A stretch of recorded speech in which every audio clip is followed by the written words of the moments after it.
Assalamualaikum warahmatullahi wabarakatuh. Perkenalkan, nama saya Khairul Umam, mengajar di SMA Negeri 2 Sumeneb. Pada saat ini saya adalah mahasiswa PPG dalam jabatan tahun 2023 Angkatan 3 Bidang Studi Sejarah LPTK Universitas Negeri Malang.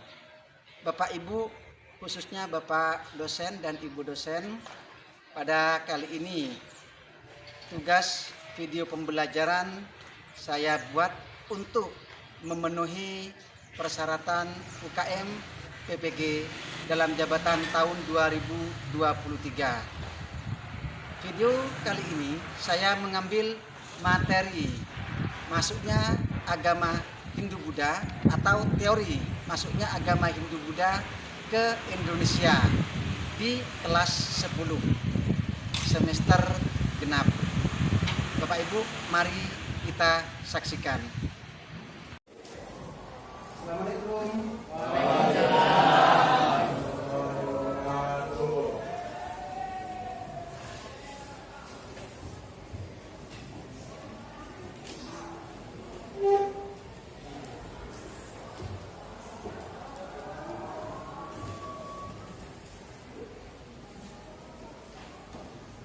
Assalamualaikum warahmatullahi wabarakatuh. Waalaikumsalam warahmatullahi wabarakatuh. Selamat siang semuanya. Bagaimana kabar kalian pada hari ini? Siap mengikuti kegiatan pembelajaran? Siang-siang seperti ini pasti saya yakin ada yang mengantuk. Ada tidak yang mengantuk? Semangat semua ya? Bagus. Terima kasih kalau semangat dan siap mengikuti pembelajaran di hari Kamis pada pukul 14.00 ini sampai selesai. Semoga kalian semuanya sukses. Anakku, sebelum kita memulai kegiatan pembelajaran, marilah kita awali dulu dengan pembacaan doa terlebih dahulu. Silakan Faren untuk memandu sekaligus memimpin pembacaan doa bersama-sama. Silakan. Sebelum mulai pelajaran, marilah kita membaca doa menurut agama dan keyakinan masing-masing. Berdoa mulai.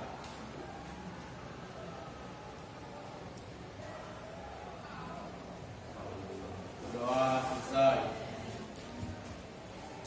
Terima kasih sudah membaca doa bersama-sama. Untuk selanjutnya pada sesi terlebih dahulu sekaligus mengecek siapa saja pada hari ini yang tidak masuk. Apakah ada yang tidak masuk pada hari ini? Tidak. Baik, Bapak tulis dulu ya, yang tidak masuk siapa saja? Rapli. Ada suratnya? Kenapa? Rapli sakit. Bapak tanyakan dulu siapa saja yang tidak masuk dan siapa saja yang berkirim surat. Yang kedua, siapa lagi yang tidak masuk pada hari ini? Hanya Rafli satu ya? Terus semoga yang lain tetap semangat dan bisa eksis terus masuk kegiatan pembelajaran. Dekat ya?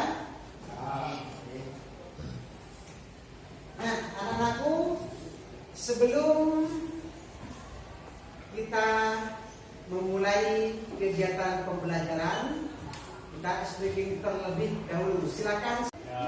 Baik, saya berikan ke satu siswa dulu.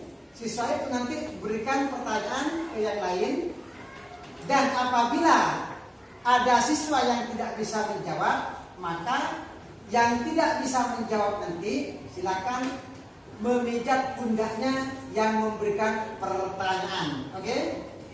Baik, sekarang Zahra. Ini lempar pertanyaannya nanti ya ke temanmu. Ya. Kalau tidak bisa menjawab temanmu berarti harus menjawab kamu. Oke?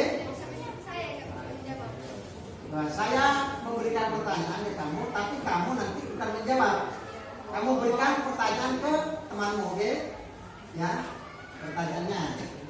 Ya. Ada berapa teori masuknya agama Hindu? Ada berapa teori masuknya agama Hindu? Ya, silakan lempar ke temanmu. Siapa? Terserah. Ayo. Silakan. Ayo. Terserah siapa? Ayo silakan. Berikan pertanyaannya. Ada berapa teori masuknya agama Hindu? Ayo. Kalau tidak bisa menjawab nanti siap memijat. Pak. Apa? Ayo silakan. Apa saja? Teori Brahmana, teori Ksatria, teori Vaisya, dan teori arus balik. Oke. Baik, sekarang saya berikan pertanyaan ke Dewi. Dewi silakan nanti. Ya. Hah? Iya, Rangkila kan. Nanti lempar pertanyaannya ke siapa ya? Agama Hindu di Bali sampai sekarang tetap berkembang. Sebelumnya Bapak sudah selesai mengulas materi tentang peninggalan masa pra-aksara. Sekarang kita lanjutkan lagi materinya terkait dengan masuknya agama Hindu dan Buddha ke Indonesia. Ada yang tahu kira-kira abad keberapakah agama Hindu dan Buddha masuk ke Indonesia? Siapa yang tahu? Yo, silakan. Ini abad ke-4. Bagus. Nah, baik. Ini adalah materi teori masuknya agama Hindu di Indonesia. Kita lihat dulu juga pembelajarannya.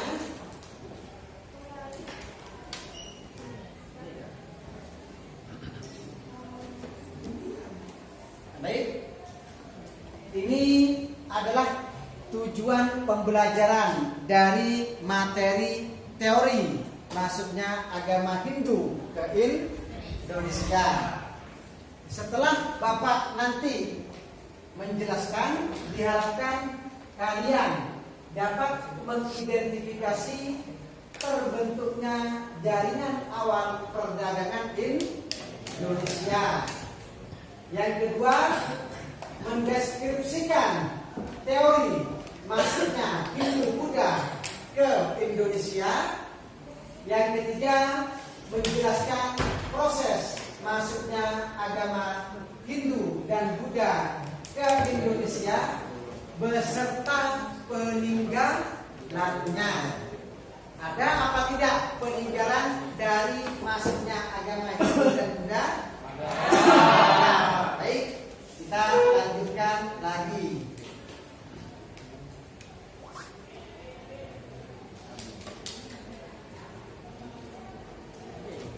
Nah, di sini ada dua gambar yang berbeda, tapi sama-sama dari batu andesit.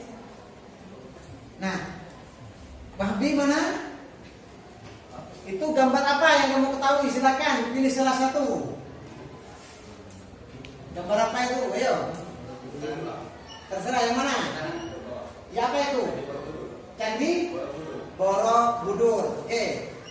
Candi Borobudur. Sekarang Sulfa. Itu candi apa satunya? Yang bawah katanya Wampi Candi Borobudur. Satunya candi apa? Candi apa? Prambanan. Oke. Sudah terjawab. Candi Borobudur dan Candi Prambanan. mengapa di Indonesia ada banyak candi? Atau mengapa ada candi Borobudur dan candi Prambanan? Kira-kira menurut analisa kalian itu apa sih? Kok di Indonesia banyak terdapat peninggalan candi?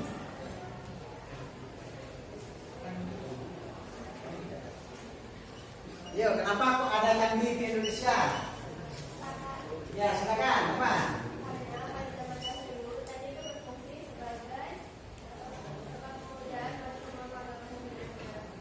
Karena pada zaman terdahulu candi itu berfungsi sebagai tempat pemujaan agama Hindu dan Buddha. Oke, satu terjawab. Yang kedua, kenapa kok banyak candi di Indonesia? Tidak hanya 2 candi ini. Ini yang terbesar, baik candi Hindu maupun candi Buddha. Apa ayo? Kalian hubungkan dengan masuknya agama Hindu, berarti sebagai bukti bahwa pernah ada masuknya agama Hindu Buddha ke Indonesia. Jadi yang kedua, adanya candi di Indonesia ini sebagai bentuk atau bukti proses masuknya agama Hindu dan Buddha. Nah, anak-anakku, kita lihat dulu materi pada kali ini terkait dengan teori masuknya kebudayaan Hindu di Indonesia. Nah, silakan kalian lihat dulu di sini. Agama Hindu yang masuk ke Indonesia tentu sudah dimulai sejak abad ke-4, bahkan abad ke-5,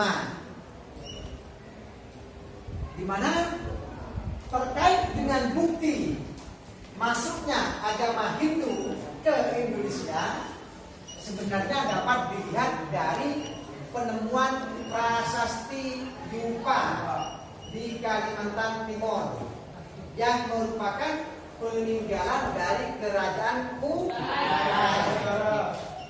Nah, dalam hal ini tentu tidak terlepas dari adanya sistem perdagangan. Betul apa tidak? Betul. Apakah dulu proses penyebaran agama Hindu dan Buddha melalui jalur udara, pesawat? Tidak, melainkan melalui jalur darat dan jalur laut. Nah, perantaranya memang dimulai dari adanya sistem perdagangan antar benua, terutama dari India ke Indonesia. Berawal dari itulah maka mulailah kebudayaan Hindu dan Buddha dari India masuk ke Indonesia.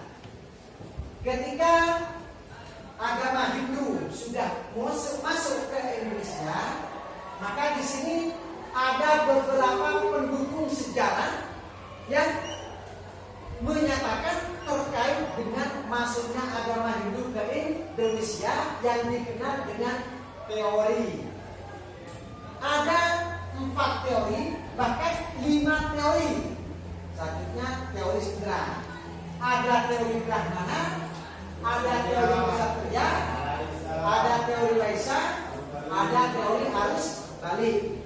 Kalau dilengkapi menjadi 5, berarti ada teori Sudra. Sekarang Bapak tanya ke kalian, apa sih teori Brahmana itu? Teori Brahmana apa? Terkait masuknya teori Brahmana apa? Terkait masuknya agama Hindu ke Indonesia. Silakan, apa teori Brahmana? Pengertiannya?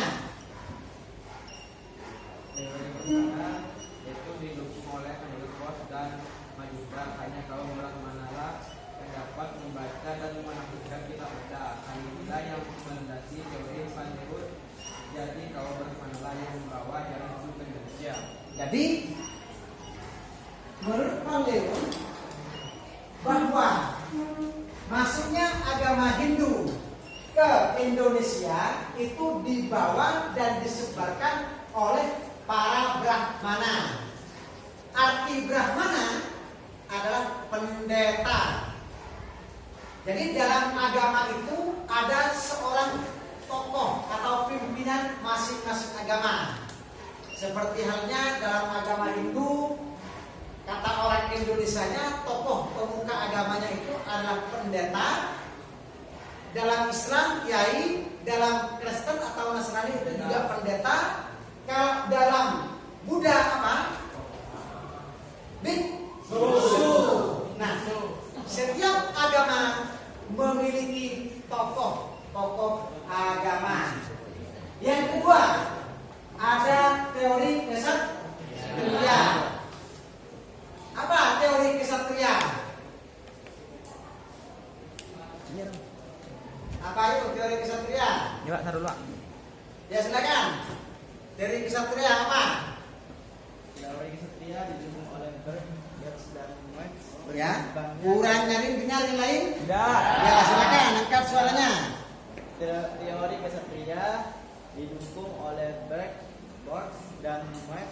Berkembangnya karya sastra di masa itu yang sebagian besar mengadopsi peran kesatria yang berasal dari India, yang diceritakan dalam karya sastra menjadi dasar bagi Berg, dan Marx.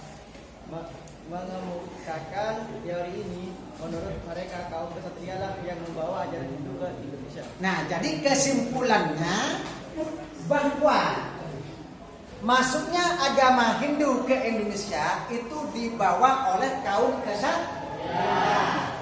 Kesatria, nama lainnya adalah prajurit. Kemudian ada teori warisan. Siapa yang bisa menjawab? Apa teori warisan? Ya silakan. Tan.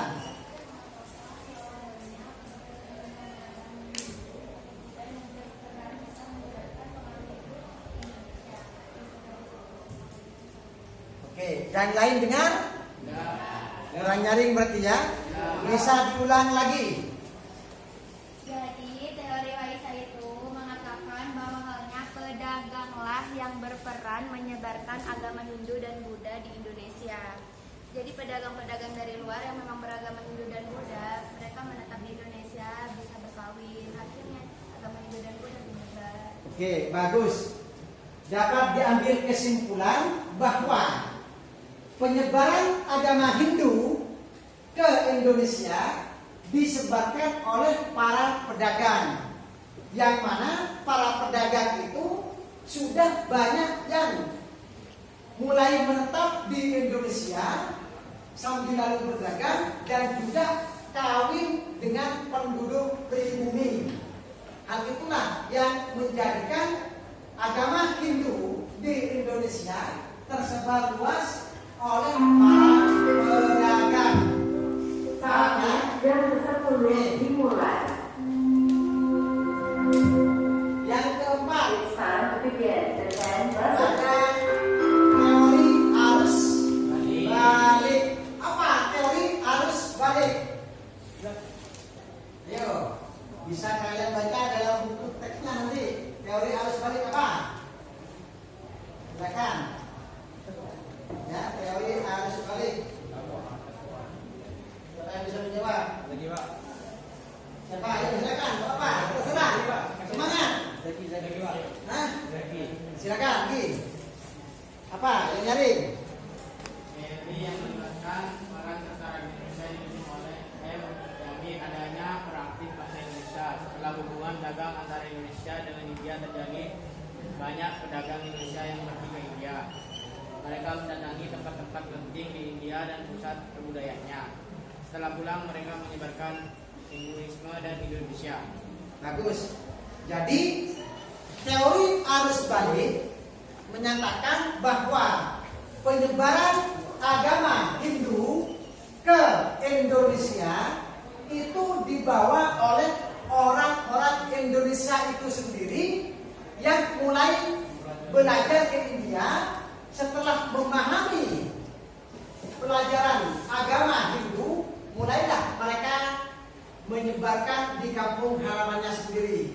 Dapat kalian lihat di sini, ya, terkait arus balik. Nah, ini menjelaskan peran aktif dari orang-orang Indonesia yang mengembangkan kebudayaan Hindu Buddha di Indonesia. Jadi pada saat itu banyak pemuda Indonesia yang belajar agama Hindu Buddha ke India. Setelah mereka memperoleh ilmu agama Hindu dan Buddha, mereka balik kampung, mudik, ya. Tapi bukan hari raya, mudik ke kampung halaman dan menyebarkan agama Hindu di Indonesia. Nah, jadi itulah terkait dengan teori masuknya agama Hindu ke Indonesia. Dan berada di sini kelompok 3 di sana, kelompok 4. Nah, bagian sini ya. Nah, ayo silakan berpindah. Berikan LKPD-nya.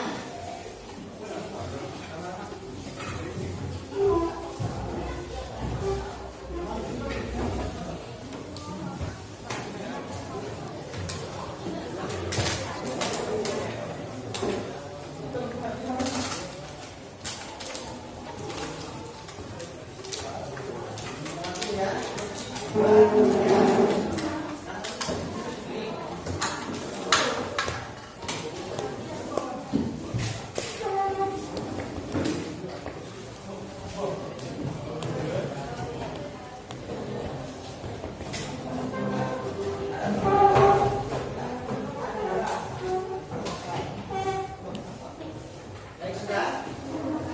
Kelompok 1 ada tangan siap? Kelompok 2. Cukup sudah? 3, 4. Bagus. Saya berikan dulu LKPD-nya, tempat kerja di sana untuk masing-masing kelompok untuk dikerjakan sesuai dengan pertanyaan di LKPD di sini. Kelompok 1 ya. Kelompok 2. Kelompok 3.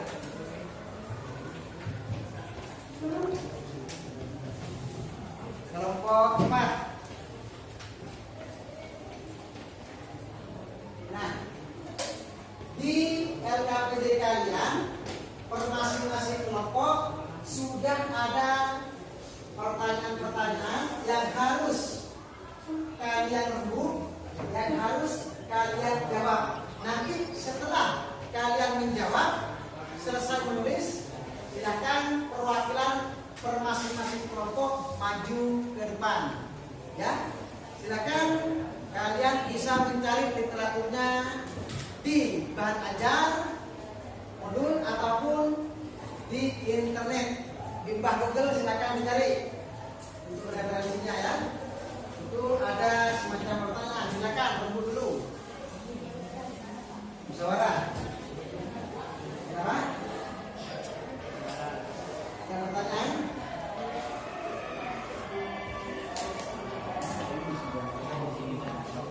Tulis di LKPD-nya nanti jawabannya ya. Di situ bisa dioret-oret. Ya.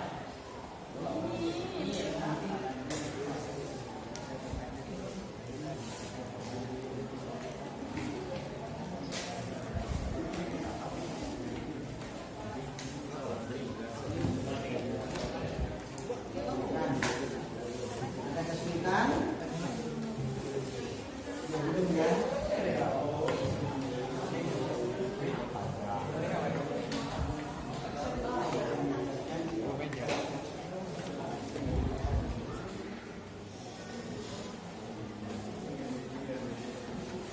Silakan dicari dulu ya. Silakan dicari dulu. Sesuai dengan pertanyaan di LKPD. Kalau ada kesulitan silakan. Kelompok 1 perwakilan 2 siswa yang tidak bisa menjawab nanti kalau ada pertanyaan, berarti kelompok ini wajib menjawab. Yang tidak nanti depan. Baik, dibaca dulu ya.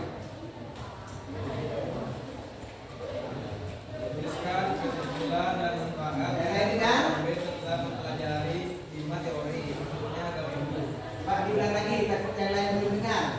Yo. Tuliskan kesimpulan dan manfaat yang dapat diambil setelah mempelajari 5 teori masuknya agama Hindu. Yaitu yang pertama, kerukunan umat beragama yang terjadi pada masa ini itu terlihat pada masa kerajaan Mataram Kuno, di mana di situ umat Hindu dan Buddha hidup rukun dan damai. Itulah yang sepatutnya kita lakukan khususnya dalam menghadapi keheterogeneitasan yang ada di Indonesia,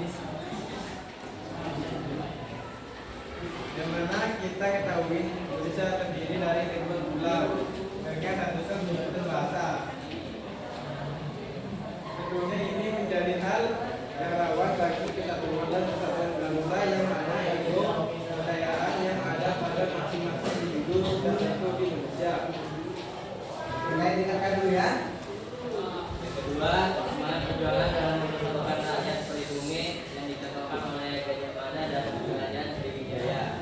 Kita harus mengilhami bahwasanya kita yang sudah bersatu di bawah naungan NKRI seharusnya bisa menjaga persatuan dan kesatuan, dan tugas kita ialah menjaga kesatuan dengan semangat persatuan. Yang ketiga, dengan mempelajari sejarah ini, kita dapat mengetahui asal muasal dan perkembangan yang terjadi di Indonesia. Yang keempat, persaingan dalam pembangunan yang digagalkan oleh bangsa Sailendra yang membangun Candi Borobudur untuk menyaingi Candi Prambanan yang dibangun oleh bangsa Sanjaya. Ini adalah persaingan yang baik yang mana bermanfaat khususnya dalam pembangunan bangsa. Yang kelima, menghindari perbuatan-perbuatan buruk yang dapat mengancam persatuan dan kesatuan serta menimbulkan perbedaan. Baik, itu pemaparan dari kelompok 1 terkait dengan manfaat yang dapat diambil setelah mempelajari 5 teori masuknya agama Hindu ke Indonesia. Silakan, mungkin kelompok lain ada pertanyaan saya terkait teori masuknya agama Hindu. Silakan. Mana kelompok lain ini ya? Diam. Ada sanggahan, pertanyaan? Silakan. Dulu sebelum nanti saya evaluasi. Silakan kelompok lain.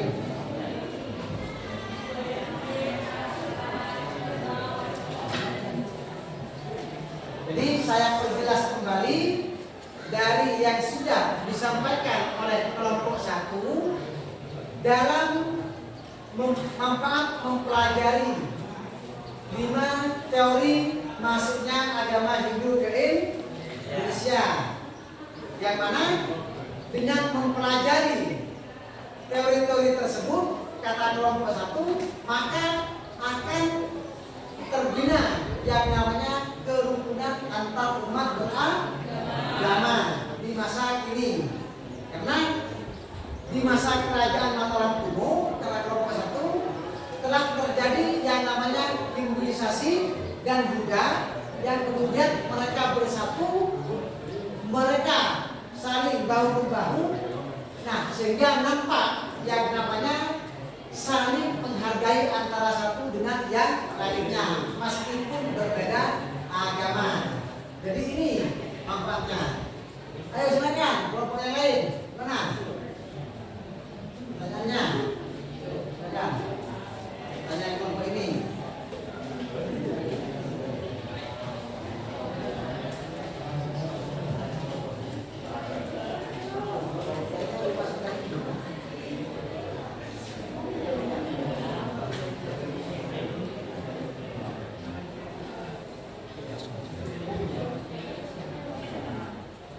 Mana kelompok 2? Sudah tidak ada? Pertanyaan? Ya, silakan. Kelompok 4 ya? Ya, silakan. Sejak kapan kira-kira agama Hindu mulai masuk ke Indonesia? Sejak kapan katanya? Agama Hindu mulai masuk ke Indonesia. Silakan kelompoknya untuk membantu. Baik. Mau jawab pertanyaan yang tadi, kapan agama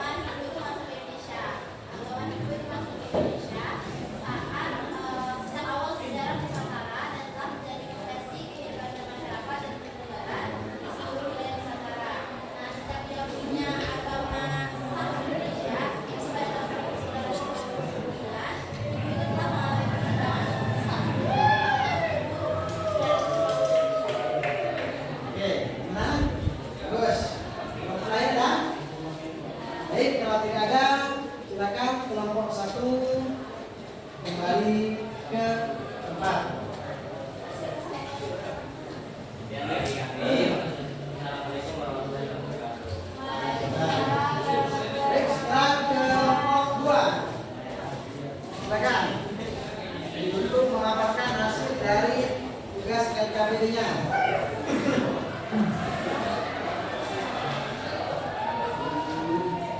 Terkait dengan berbagai masa-masa persebaran agama Hindu di Indonesia, memang prosesnya itu berjalan dengan lama, tapi mudah diterima oleh masyarakat Indonesia. Karena masyarakat Indonesia tentu kebudayaannya ada yang mirip dengan kebudayaan India, dan juga masyarakat Indonesia yang adatnya kedua menghargai atas tamu-tamu yang datang dari luar.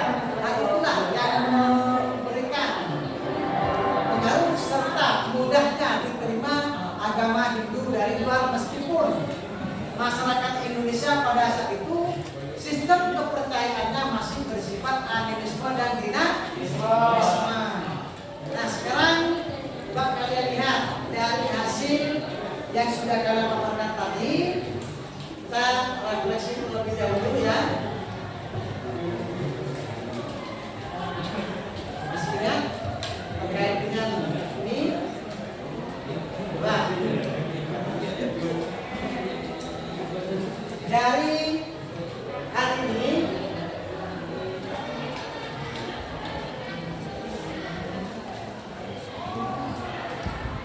agama Hindu yang masuk ke Indonesia dibawa oleh para pedagang India. Yang mana? Ayo. Aisyah. Betul. Ya. Jadi Aisyah adalah pedagang. Kemudian jalan ya. Berikutnya kita refleksi dulu. Hanya sedikit ya. Yo, sekarang silakan. Berikut merupakan pengaruh agama dan kebudayaan Hindu-Buddha bagi masyarakat Indonesia. Pengaruhnya apa yo? Kecuali. Nah, berikut merupakan pengaruh agama dan kebudayaan Hindu-Buddha bagi masyarakat Indonesia. Berkembangnya teknologi pembuatan candi bisa. Dan adanya konsep raja dan kerajaan.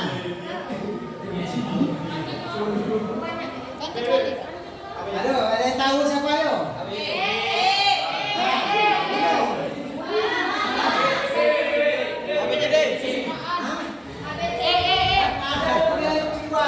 kecuali